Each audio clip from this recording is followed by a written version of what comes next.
So, the translations are out for My Hero Academia, manga chapter 323, and let's just say, Uraraka gets a big moment in this chapter, and it's not over yet. And we'll talk about what that moment is right after this intro.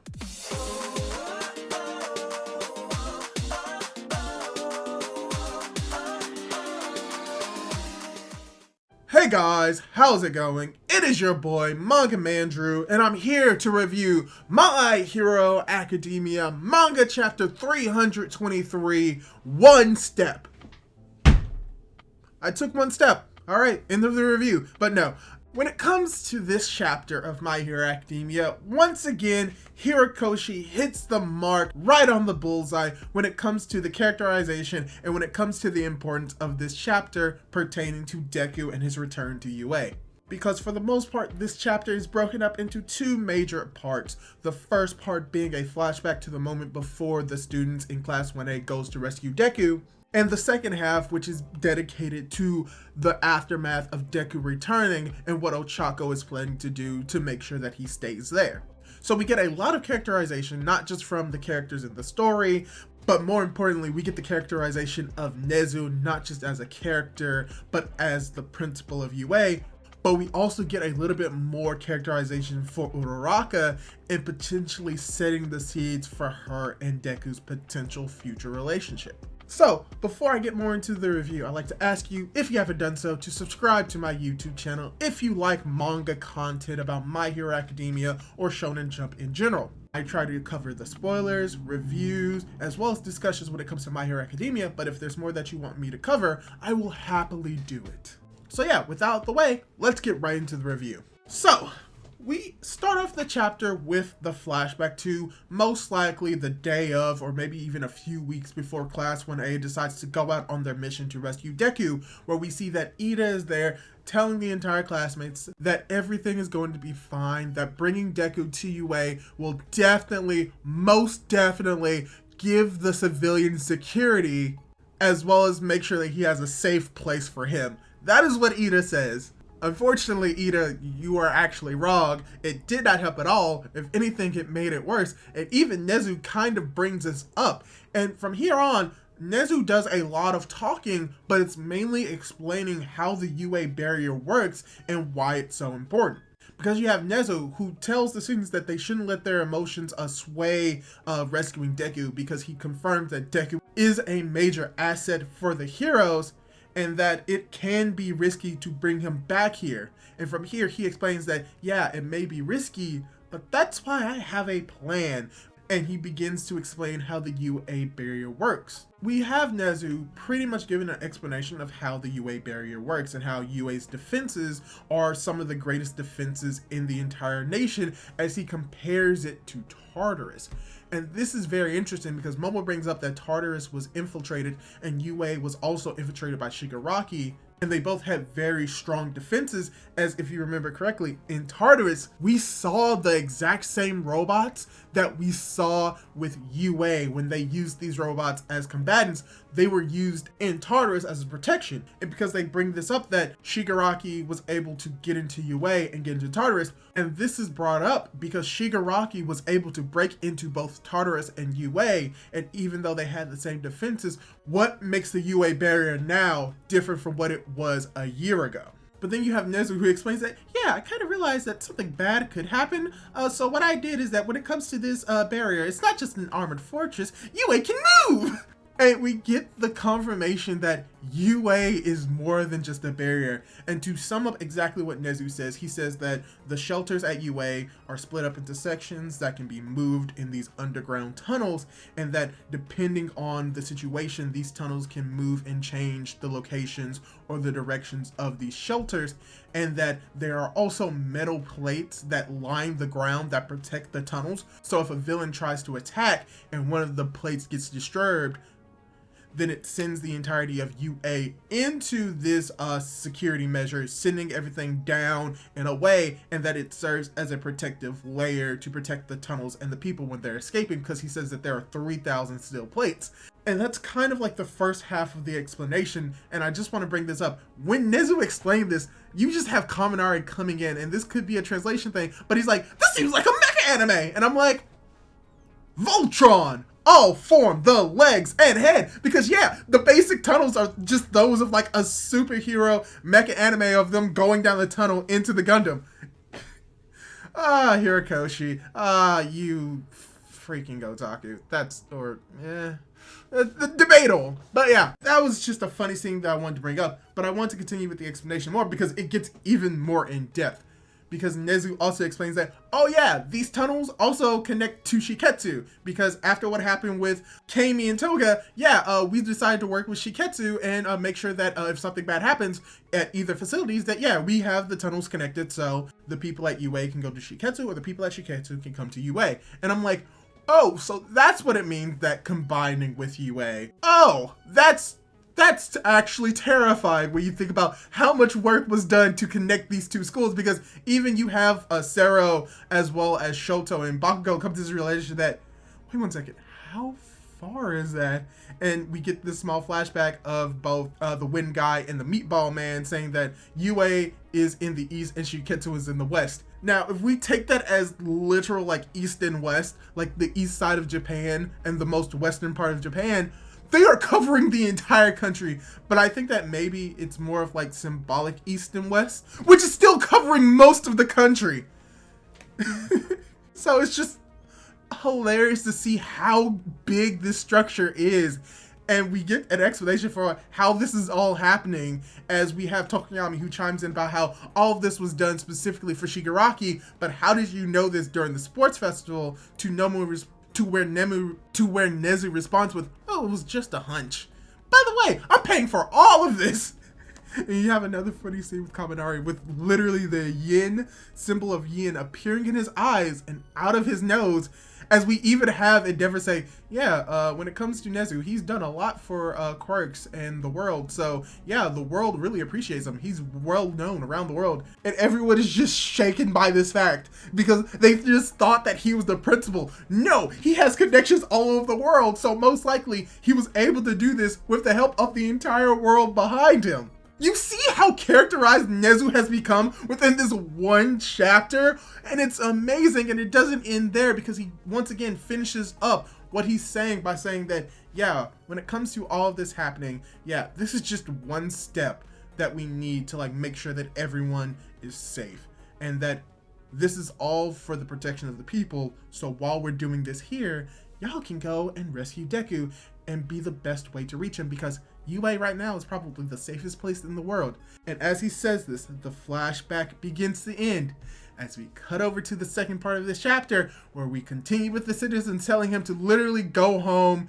Don't come here. This is not a safe place for you. This is where Shigaraki's gonna attack. It's all your fault. Get out. Don't come back. And this is just very sad. And this is something that we see throughout the entire chapter. Just the people hating on Deku. And what makes it worse is that within the next page, we get to see a lot of familiar faces. We get to see Inko. She's alive. Of course she is. We also get to see Jiro's father as well as Bakugo's mother. And what's very interesting is that Bakugo's mother is telling Inko to like calm down, it's dangerous, because she's trying to rush to her son's side.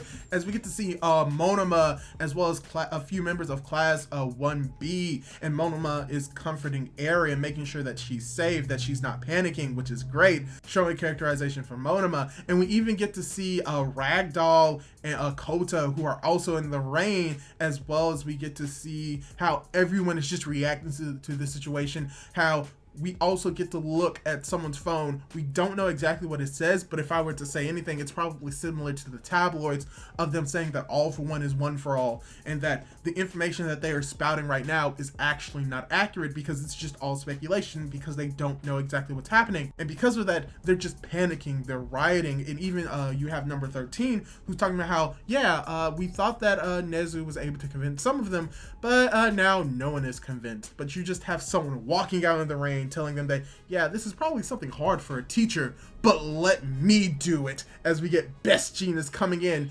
And he gives a riveting speech. He tells them that, yeah, we understand that you may not trust us right now, but UA is literally the safest place in the world. And we used Midoriya as bait to try and lure out the villains. We only lured out a few of them. We were only able to capture a few of them. That's on us. But Izuku is literally the target, but also our greatest asset. So all we're asking you is just to let him rest here for a little while. Can't you do that?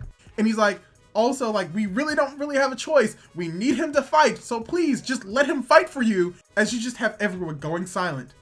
You just have this one guy that says, oh, Japan, it's lawless. You heroes failed. You failed again. What do you think that we're gonna do? No, we're not gonna listen to this. You're stupid. You're horrible. Why would you ever do this? And as everyone in the crowd begins to say this, Deku steps back as we just get an entire panel of Danger Sense just going wild. And there's two things interesting about this page.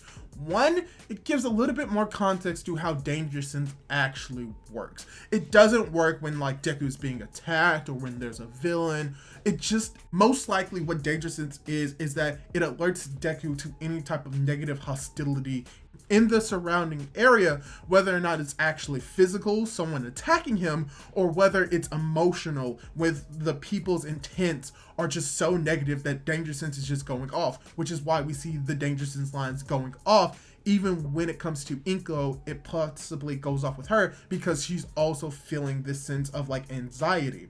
So if anything, Danger Sense is just like an anxiety like meter that tells Deku that, yeah, there's anxiety around you, you should probably run away, which he kind of does because he's stepping back. And as we have everyone saying all of this, you just get this one small panel of Uraraka charging off, and then you see the next page of her jumping over the entire crowd, apparently stole President Mike's microphone, heads to the top of the UA building, and begins to give her speech.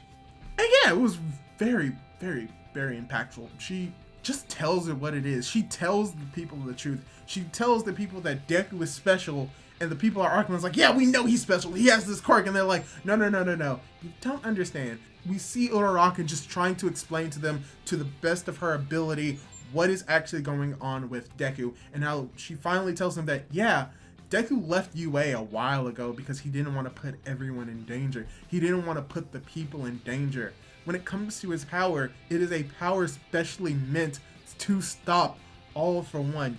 And have you ever really just looked at Deku and how he looks right now? He did all of this just to protect you. We're the ones that brought him back, because if you look at him, as we see people beginning to look over at Deku, and they realize that they see the claws, they see the hands, and Inko just sees the state that her child is in, Uraraka just continues to go on and on saying that Deku is doing all of this. He's the one who wants this the most. He's doing all of this. He left UA knowing that he could be attacked at any moment. As we also get to see, once again, the Weasel Girl. Finally confirmed it, most likely. She is a weasel, because she looks very similar to a weasel. Just look up what a weasel is. The first image you see will be her. But then she realizes that that is the boy that saved her. And Uraraka just continues on her speech saying that when it comes to Deku, he's not special when it comes to being a person. He may have a special power, but he himself is not special. All he wants to do is save people. As you even have Bakugo chiming in of like, yeah, they don't even notice that the security barrier is up and they're still reckless about it. And we have Bakugo doing his Bakugo thing, trying to also help in the encouragement in his own Bakugo way of like, if there's something that you need wiping up, let us wipe it up for you. So, you know, Bakugo being Bakugo, as we get towards the end of the chapter with Nezu having an inner monologue in his head about how taking the first step is always hard. But I know that taking a step at a time like this will lead to the birth of a true hero, one that will surpass All Might, as we get to see Uraraka telling the crowd what needs to be known and why Deku should stay in the chapter. And that's very interesting, and a thought that I just had is, even though Nezu is having this thought, we know that this story is being told by Deku as the narrator, and how he said that he's going to be the great hero, be a great hero, be the greatest hero, depending on the interpretations and the translation. But from what we see in this chapter, Nezu may not be referring to Deku, even though Deku says that he's going to be the greatest hero. From the context of Nezu's speech and the fact that he's looking up at Uraraka, potentially this is the story about how he became the greatest hero alongside other great heroes such as Uraraka, potentially implying that Deku's not going to be the only one to surpass All Might, that Uraraka could surpass All Might. And if Uraraka surpasses All Might, maybe even Bakugo can, or even Shoto can, but it's not surpassing All Might through true strength, but that they redefine and reestablish what a true hero is, which means that they will all be able to surpass All Might when it comes to being a true hero. So, a lot happened in this chapter. A lot of it was explanation. Actually, a lot of it was just exposition, but it's very good exposition. We get to learn a little bit more about the UA barrier, how it works. We know most likely UA is going to be the first one attacked, because if it wasn't, then we wouldn't have gotten this information. So we're going to more or less see the UA barrier in action. This is probably something that's going to go on towards the end of the chapter. Most likely the big bombastic battle is going to be held at UA, which there's so much symbolism with that, and I can get into a whole nother discussion about that. UA being destroyed and then being rebuilt, the old view of hero society where All Might went to school falls, but a new one is built in its place. I can go on a tangent on that, but for the most part, we just get an explanation of how the barrier works, how it's very anime-esque with all the tunnels running underground.